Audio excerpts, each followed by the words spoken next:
Dieu sait ce qu'ils ont vu de l'autre côté.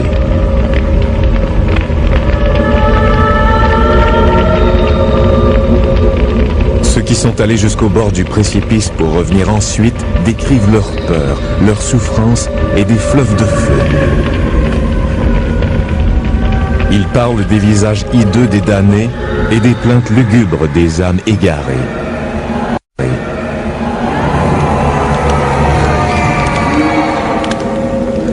Charles McCaig est l'un de ces hommes.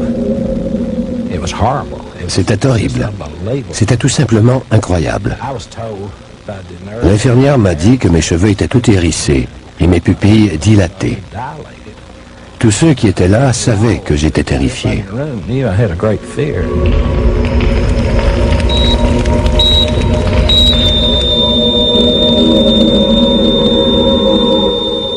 Les descriptions de McCaig et des autres rescapés ont permis au docteur Morris Rawlings, un éminent cardiologue et professeur de médecine à l'université Chattanooga, au Tennessee, d'écrire un livre. Même s'il ne croyait ni en Dieu ni au diable avant cette journée fatidique de janvier 77.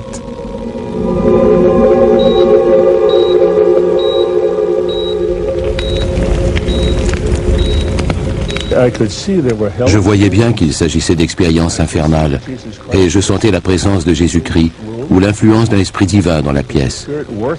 Je pensais, je suis médecin, c'est moi le responsable ici, mais je me sentais tout petit. Ces événements ont transformé la vie du Dr Rawlings et modifié le cours de la recherche sur les expériences de vie après la mort. Des expériences vécues la plupart du temps par des gens morts sur la table d'opération et qui ont pu être réanimés.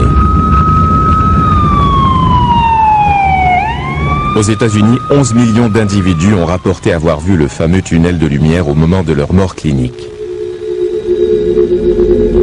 Depuis peu, certains d'entre eux ont enfin décidé de rompre le silence et de raconter leur histoire. Selon le Dr Rawlings, beaucoup d'entre eux ont vu l'enfer, préférant ensuite oublier cette insoutenable vision, preuve tangible de l'échec de leur vie terrestre. Qui va avouer qu'il a complètement raté sa vie? On n'en parle même pas à ses parents ou à sa famille. Quelques-uns en profitent pour réformer leur cœur.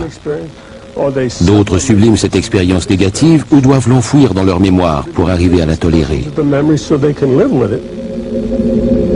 Rawlings prend connaissance du phénomène le jour où Charles McCaig meurt plusieurs fois dans son bureau des suites d'une crise cardiaque. Il le voit et l'entend décrire l'enfer tandis qu'il se bat pour survivre. Il n'arrêtait pas de répéter « Je suis en enfer ».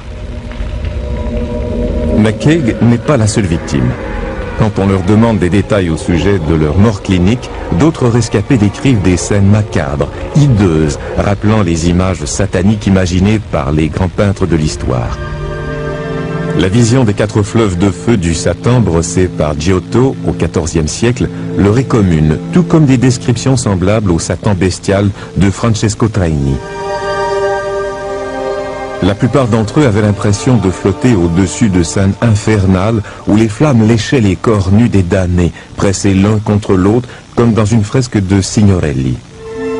Les découvertes qui ont poussé le Dr Rawlings à écrire « To Hell and Back » sont étrangement reflétées dans le Purgatoire de Bosch peint au XVe siècle. On y retrouve le fameux tunnel de lumière blanche, mais on y voit aussi les esprits terrestres englués dans la pénombre au milieu de nulle part. C'est l'odyssée de Charles McCaig qui amène finalement le Dr Rawlings à discerner le côté macabre de l'au-delà. En janvier 1977, souffrant de douleurs thoraciques, McCaig se présente à son centre de diagnostic. J'étais au centre de diagnostic parce que je croyais que j'avais fait une crise cardiaque au travail. Ils voulaient me faire passer une épreuve d'effort avant de me renvoyer chez moi. Pendant l'épreuve, j'ai regardé les signaux du moniteur et j'ai compris que ça n'allait pas. La ligne ne zigzaguait pas du tout, comme si mon cœur avait cessé de battre. C'est à ce moment-là que je suis tombé. Une des infirmières lui donnait de l'oxygène et une autre a commencé le bouche à bouche, pendant que je lui faisais un massage cardiaque. L'équipe a réussi à le réanimer, mais son cœur avait cessé de battre pendant de longues minutes. La première fois qu'ils m'ont réanimé, j'étais absolument terrifié. J'avais vécu une expérience horrible, mais je n'y comprenais rien. Le docteur m'a demandé ce qui se passait et j'ai répondu « Je reviens de l'enfer ». Il criait « Docteur, n'arrêtez pas ». D'habitude, il crie plutôt « Lâchez-moi, vous me brisez les côtes ». Lui, il m'a dit « Chaque fois que vous arrêtez, je retourne en enfer ». Rawlings et son équipe sont impressionnés par la terrible frayeur de McCaig, une frayeur bien supérieure à celle de tout autre patient.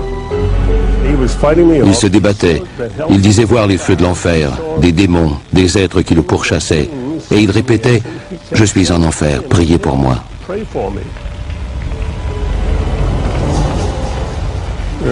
Je massais son cœur et en même temps j'ajustais le stimulateur. Dès que j'arrêtais, ses yeux se révulsaient, il devenait bleu et arrêtait de respirer. Le lendemain, Rawlings tente d'en savoir davantage, mais McCaig a tout oublié. Je n'ai aucun souvenir de mon passage en enfer et je n'en veux pas. La dernière image que j'ai perçue était différente. J'ai vu ma mère qui est morte quand j'avais 10 ou 12 mois. Elle était avec ma belle-mère, morte depuis environ 10 ans. Je ne les ai pas entendus ou touchés ou quoi que ce soit, mais elle me tendait la main comme pour m'accueillir. Cette image semble avoir effacé tout souvenir de son passage en enfer.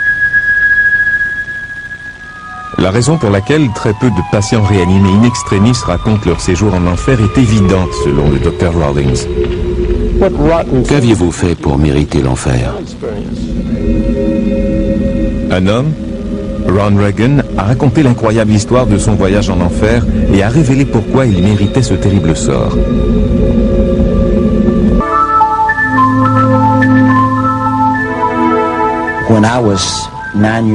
À l'âge de 9 ans, je vivais dans les montagnes du Tennessee. Nous étions très pauvres. Mon père n'était pas religieux, il était alcoolique et violent. Il passait son temps à crier, à jurer et à nous battre.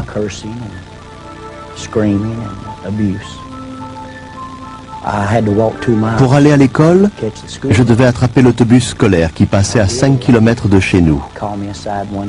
Un jour, une dame veuve m'a arrêté au passage et m'a dit « J'ai un cadeau pour toi ». C'était un petit agneau. Nous sommes devenus vite inséparables. Le matin, il marchait à mes côtés et l'après-midi, il m'attendait près de l'arrêt d'autobus. Jusqu'à ce qu'un jour, il manque à l'appel. Quand je suis arrivé à la maison, mon père changeait un pneu en jurant. J'ai vu mon agneau en sang à côté de lui. Il l'avait tué avec le cric. Il le lui avait plongé dans le corps. J'avais 9 ans. Je me suis mis à crier. Je me suis sauvé dans les collines en hurlant. Il a tué mon agneau. Et je me suis senti envahi par la haine et par la violence. Je ne comprenais plus rien à la vie. À l'âge de 12 ans, je faisais des fugues et j'avais un dossier aux services sociaux. À 15 ans, j'étais détenu pour homicide involontaire dans un centre d'éducation surveillé. J'avais volé une voiture et en fuyant la police, j'avais eu un accident. Il y a eu des morts. On m'a enfermé jusqu'à l'âge de 18 ans. Durant tout ce temps, j'étais habité par la haine, la colère et la violence.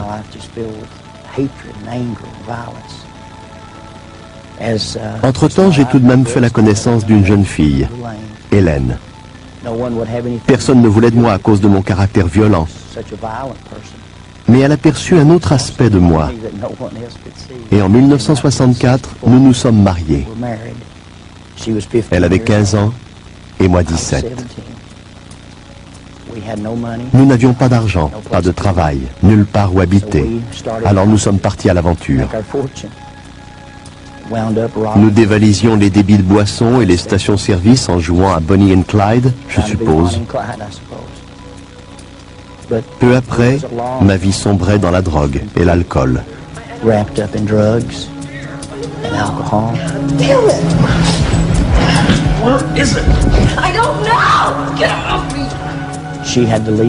Elle m'a quitté à cause des sévices que je lui infligeais. Ça devait faire 8 ans que je traînais dans les rues d'Atlanta, en Géorgie. Je faisais partie d'un groupe de motards, les Iron Cross Bikers. Et je pensais que ce style de vie violent me convenait bien.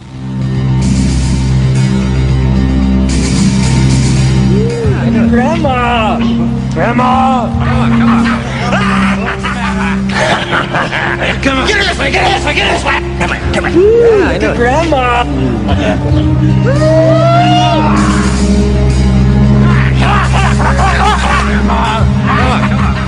Un matin, je me suis réveillé dans la prison de Fulton Tower, à Atlanta.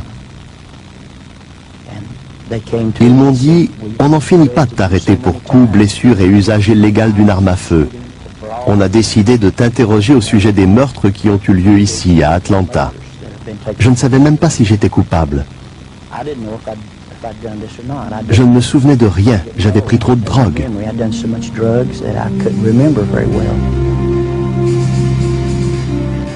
Le lendemain, tandis qu'on l'amène au tribunal, il s'enfuit par une porte dérobée et prend l'autobus jusqu'à Knoxville. Il se réfugie auprès de son ex-femme et de son fils de 6 ans. Quelques jours plus tard, bourré de drogue, il attaque un homme à la porte d'un magasin. Son fils est témoin de l'agression. J'ai senti la haine m'envahir et je l'ai frappé.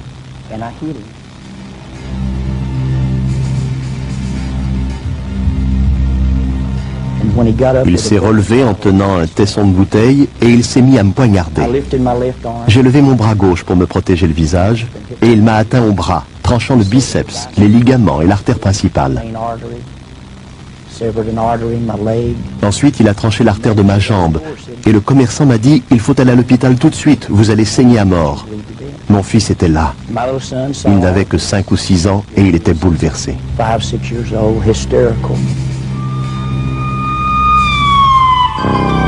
Quelques minutes plus tard, affalé au fond d'une ambulance, Reagan meurt et se retrouve aux portes de l'enfer. L'ambulancier m'a regardé et il m'a dit « Croyez-vous en Dieu ?» Je ne savais même pas de quoi il parlait. Sir, do you know the Lord? Jesus? I don't know any Jesus. Well, you better talk to him. He's in a serious condition. Damn you. And in a matter of minutes, l'instant d'après, j'étais au milieu des flammes, burst into flames. comme si l'ambulance avait soudainement explosé. And all around me, I could smell Je sentais l'odeur du feu, like an electric ou plutôt un mélange de soufre et de fumée. the smoke. I could hear screams. J'entendais des cris. And after a little while, it was like I was moving Au through, bout d'un moment, j'ai eu l'impression de survoler les flammes looking down. et je me suis retrouvé au-dessus d'un petit lac entouré de falaises. Appeared to be a small lake with cliffs all around it. But the lake Le lac était en flammes and the lake et is une foule de gens y brûlaient. and they're screaming and they're burning. Ils brûlaient et hurlaient. And they're all screaming.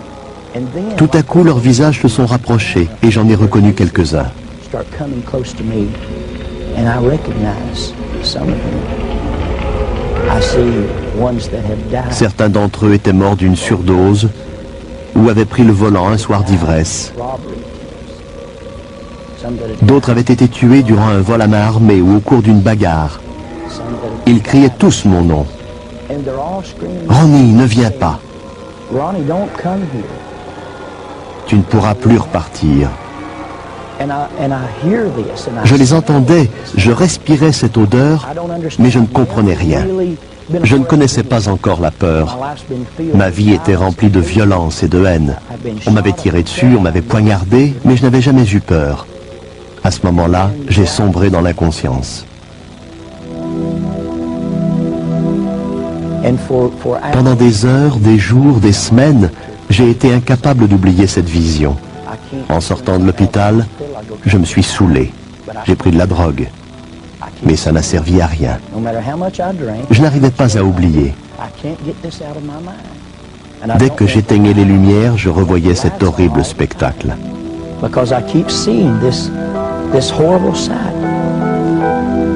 Le lendemain, sa femme le convainc de l'accompagner à l'église. Un homme a pris la parole.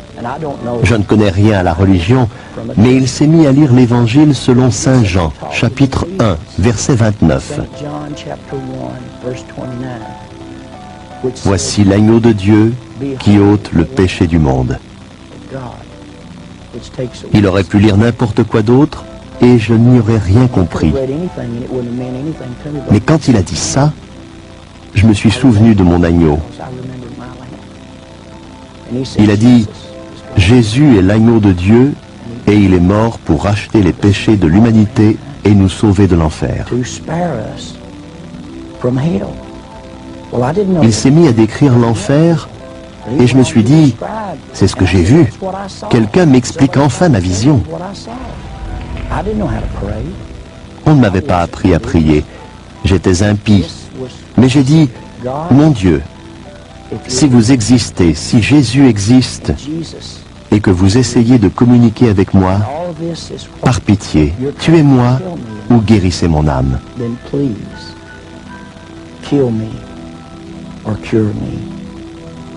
Je ne peux plus vivre comme ça. Je suis un père indigne et un mauvais mari. Je n'arrive même pas à garder un emploi. Par pitié, tuez-moi ou guérissez mon âme. Ce matin-là, j'ai pleuré. Une digue s'est rompue en moi, libérant dans un torrent de larmes toute la haine, la colère et la violence que j'avais emmagasinée depuis l'âge de 9 ans. J'ai aussitôt éprouvé le besoin de raconter mon histoire à tous ceux qui voudraient l'entendre. Ça fait 22 ans que je la raconte. Today, I'm still telling the story.